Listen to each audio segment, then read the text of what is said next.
When I started YouTube 2 years ago, it was honestly just a combination of the two things I love the most, which is videography and bow hunting.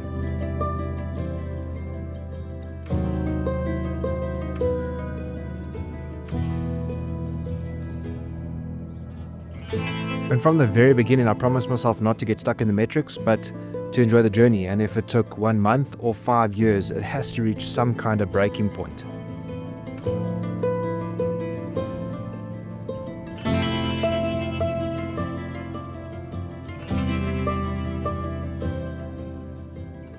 And well, this video is that.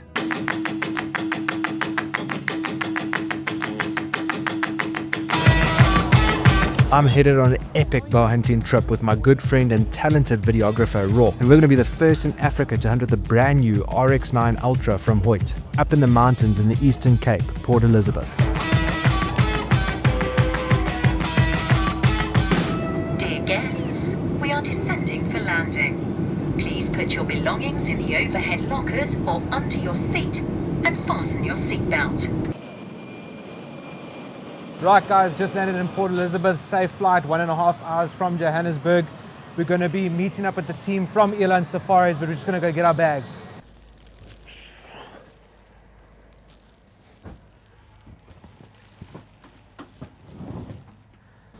Let's hit it. Ready to rumble? Yeah, let's go.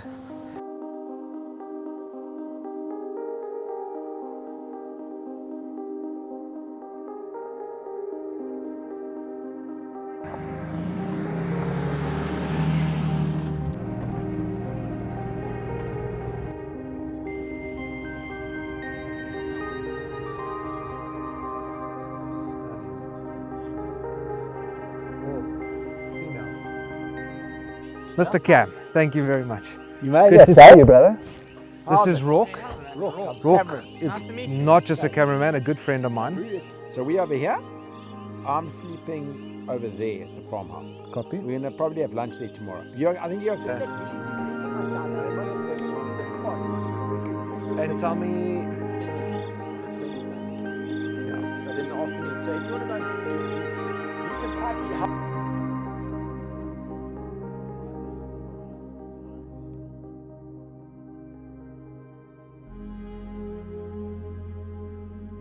morning number one, guys. We got in extremely late, and after eating and everything, it was about 11 o'clock at night. So we decided to just put the cameras down, have a good night's rest, and get up nice and early and get cracking.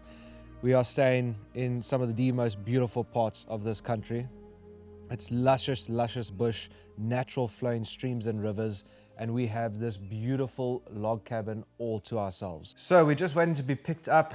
Today is a bit more of a consulting day. We're going to be going around the farm and mapping it out and seeing how we can help Eland River Safaris get set up for international bow hunters. But I mean, I think we still got about 30 minutes or so. So I thought, why not get the bow out and make sure nothing happened on that flight and that she's still dialed in.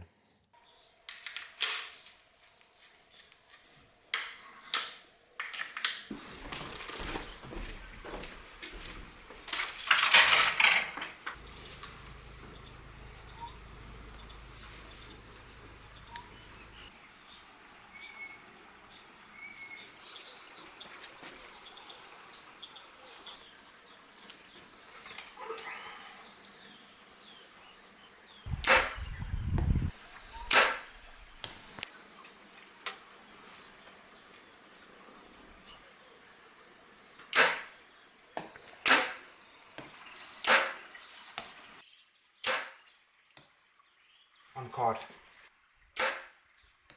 On card.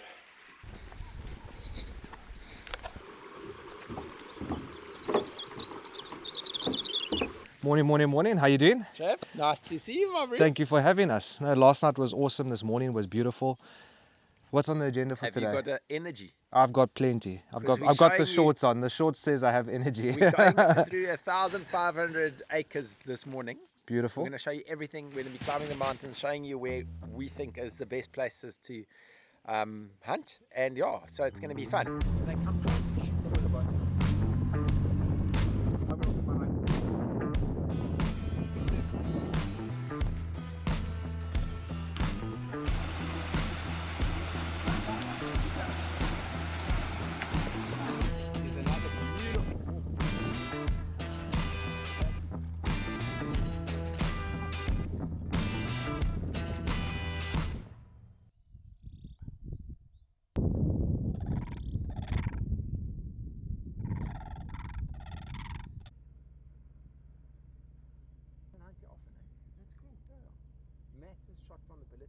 Brew, you want to go?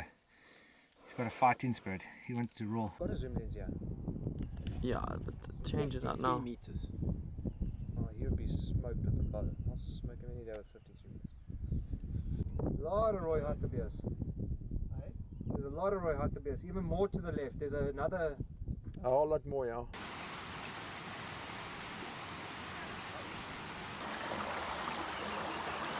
We got our photos that we really wanted to, which gets that out of the way and it doesn't interrupt our hunt for the next couple of days while we're here at Eland River Safaris. We had a little bit of a oopsie, so obviously we're supposed to only take photos right now so that we can get that out of the way and not let it interrupt our hunts over the next couple of days. And like always, we see impala on the ridge line in the valley, and we decide, right, let's go for it. It could be quite a cool opportunity. Didn't pan out. It was the wrong call and I got punished for it because my trigger fell out of my pocket and it's gone. Luckily Rourke brought his trigger with and I can shoot it. We actually ended up playing with it today on the range, but yeah, a bit disappointing to lose a trigger in the bush, and a bit of an eye-opener to be a bit more awake and aware, because if Rourke wasn't here and he didn't bring his trigger, I was 1000% screwed out here in the African bush. I want to add to the story. So we spent a good hour and a half on that stalk, Easy. just like missioning to try and get through. Eventually, like after all this missioning, we round the top of this ridge and there's a blessed buck at 60, and Travis is like, I can hit the shot, reaches for his pocket and there's no trigger to be found. So we still got 2 whole days. Fortunately, there's a spare trigger, so it's gonna get something.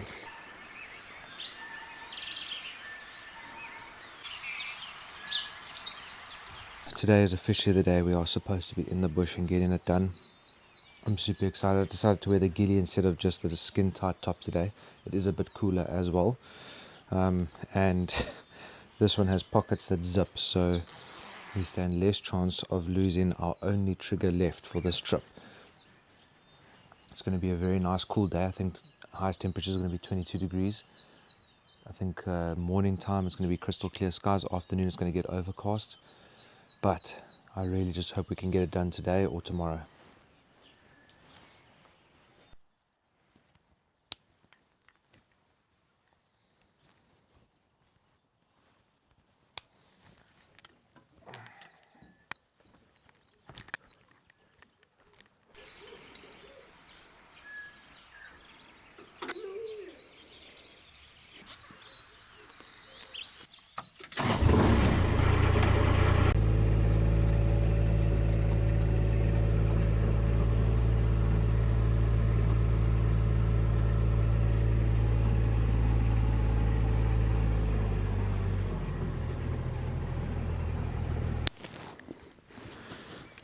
Packing that last bit of gear, guys.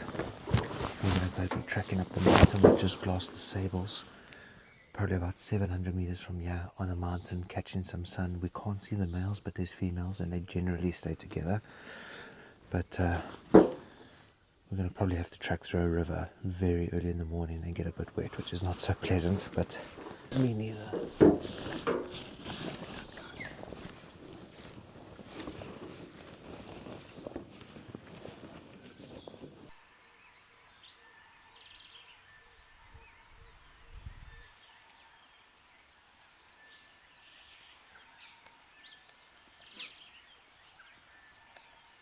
That's the one.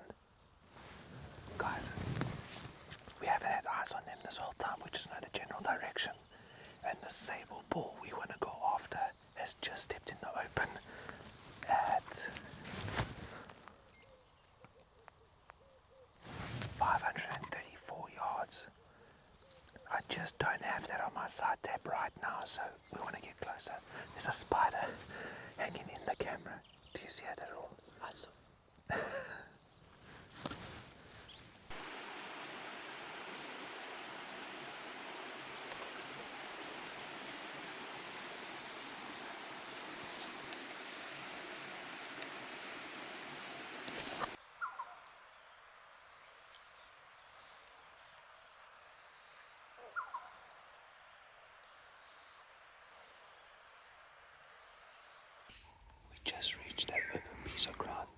past those sable just now. We've walked for the last like 15-20 minutes. We covered some good ground, going nice and slow. But now is when we have to take it extra slow, because possibly within the next 300 meters of going over this, we're going to be bumping into some sable. Wind is straight in our face and weaving in that direction, so this is absolutely perfect.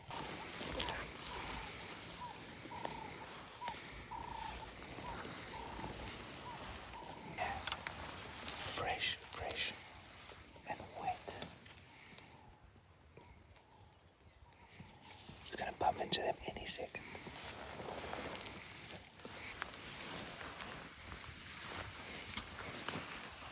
They're on the ridge about 160 yards from us. But it's going to be very tough closing in that distance. The wind turned on us, and we were maybe 60 yards from a giant bull, and wind turned on us and took our scent straight towards him.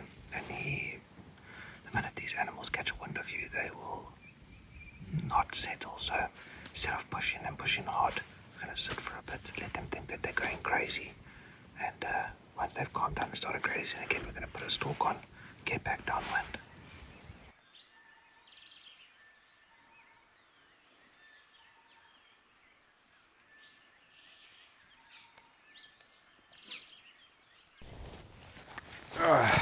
Right guys, that's obviously highly disappointing. We don't have a lot of time, but that's hunting. You normally never get your first stalk right, and the wind turned on us.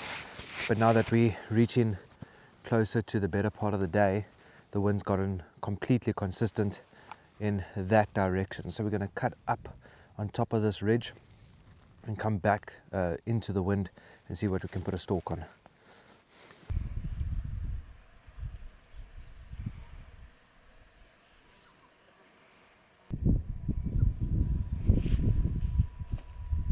So we've worked over the copy, we've caught up with the sable. There's blessed buck, one black wildebeest, and then the sable. They look bedded, but I can't tell. I can only see horns and head, but I think they're bedded. We have about 180 yards to cover before, well, 180 yards to cover, so 100 yards to cover before I'm comfortable taking a shot. And I just hope this crunchy stuff doesn't give us away, but at least the wind is in our favor.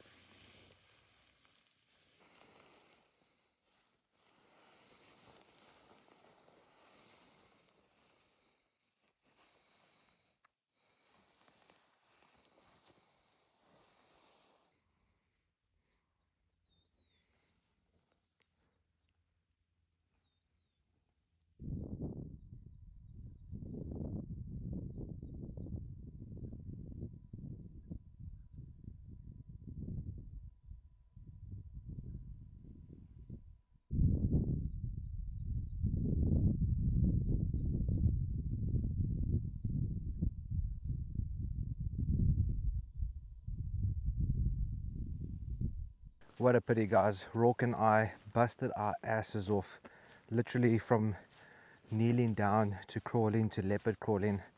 And once again, the wind's in our favor for about an hour of the stalk. And when we're about to approach the 80-yard mark, and we just have to kind of creep around a bush to see if we want to take the shot, wind turns and becomes a constant straight to them. We had a close call with the blessed buck. I definitely will roll it in this video.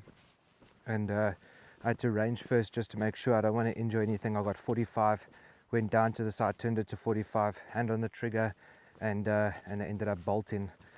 So a bit disappointing, but this is hunting. This is hunting. We don't do it because it's easy. We do it because when we get the job done, it's rewarding. We put food on the table, and I think for me personally, it's all about the adventure, and this just adds to the adventure. It makes victory sweeter.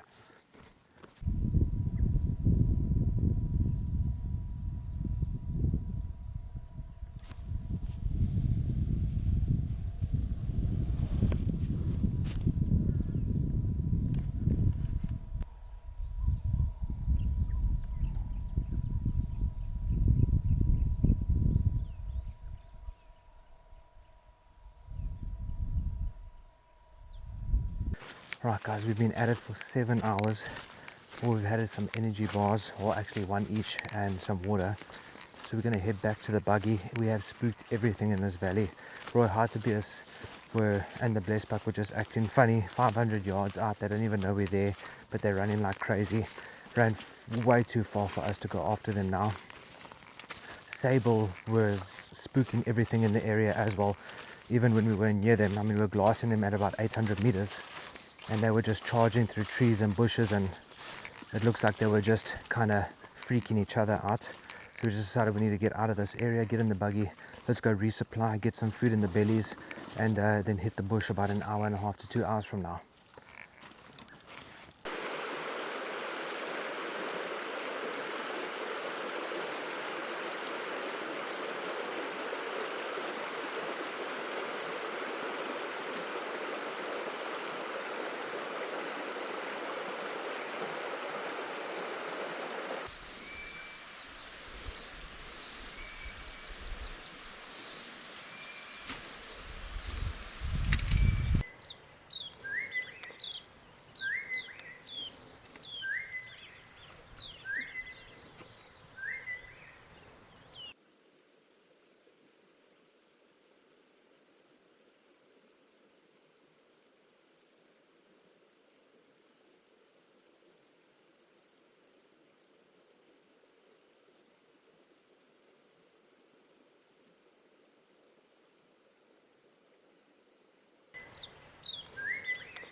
Final morning.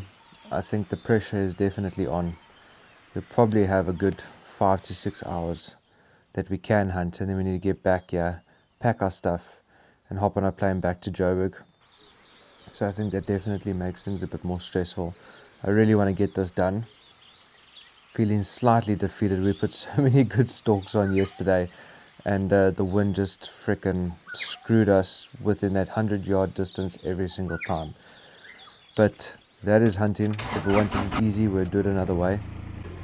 So, gonna wrap up our coffee, pack our bags, get straight back up into the mountains. Our strategy today is not to go where we saw animals yesterday, but to get onto the highest peak, glass for at least 30 minutes or so, pick an animal or a species that seems doable, and just go for it.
Really happy with the performance of that broadhead.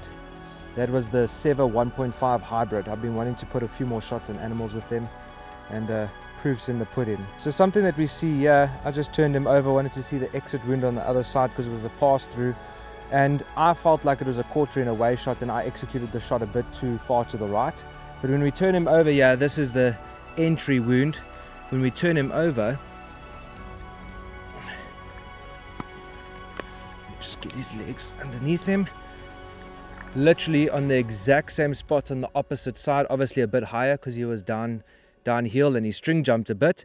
Very, very happy that we were able to get something done with that new Hoyt here in Eastern Cape with Eland River Safaris and their team. They've been incredible, and it's some hard but beautiful hunting. Every corner is a different ecosystem. Every mountain offers a new opportunity, you know, from thick forests to rivers running through the valleys to open plains up on the top of the mountains. It's just so much variety.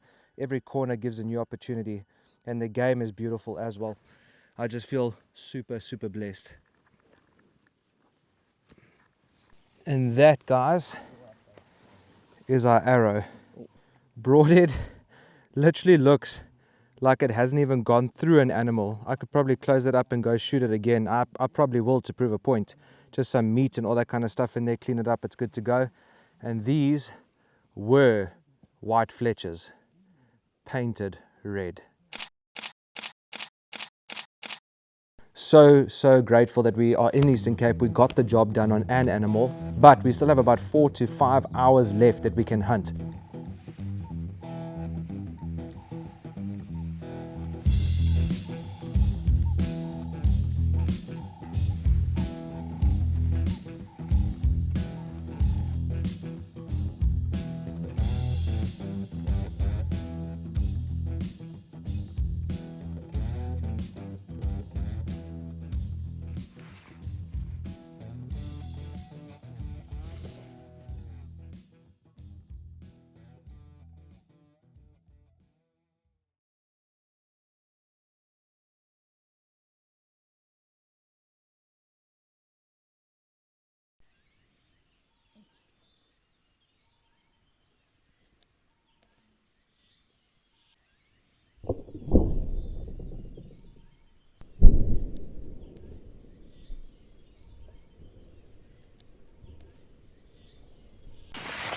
We're going to do a follow-up shot just in case he dropped on the spot. I don't want him to suffer. I don't think it's necessary. Shit. Go. Go.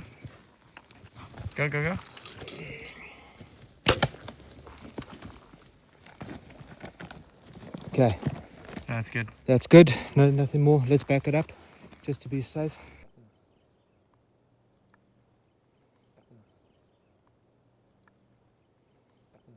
We've given it about 15 minutes or so and he's still kicking around. I'm worried maybe my second arrow was a bit too quick and we were very close. From an ethical standpoint, I don't want this guy kicking around in pain and suffering. It is not a part of my morals as a hunter. So we're going to cut through this bush quickly and put one more arrow really well placed and then just pull back and let him go. I'm not a guy that wants to shoot a bunch of arrows, but from a moral standpoint, he doesn't deserve to suffer. So we're going to just cut through here and put another arrow.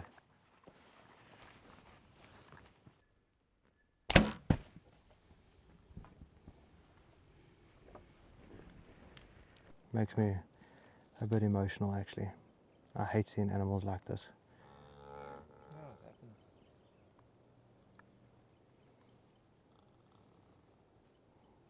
Getting goosebumps. It's never ever pleasant to have to do follow-up shots on an animal. But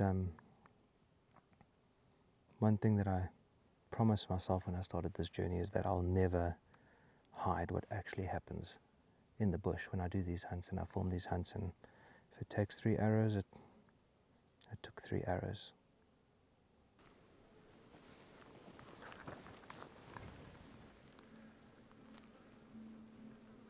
Yeah, he's gone. Epic guy.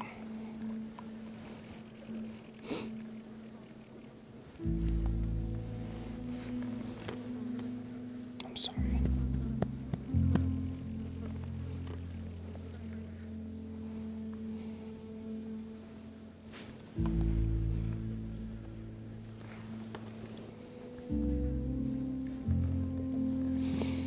Yeah, a bit emotional.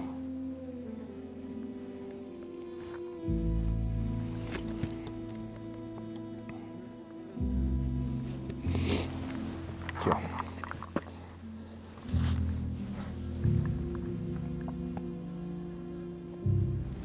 Never nice.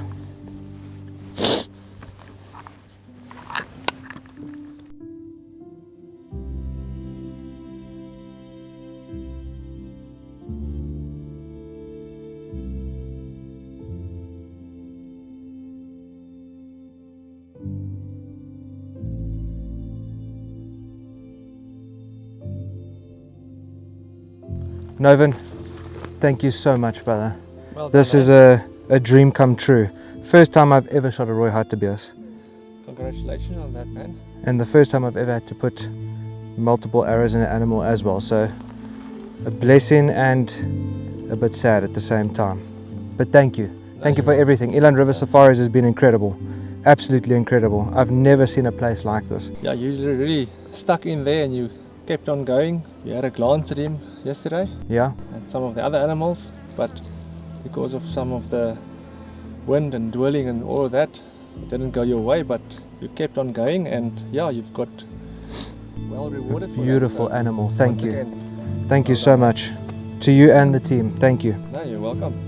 The horns on this guy is just crazy. Out, sweeping in, sweeping back. Absolutely gorgeous.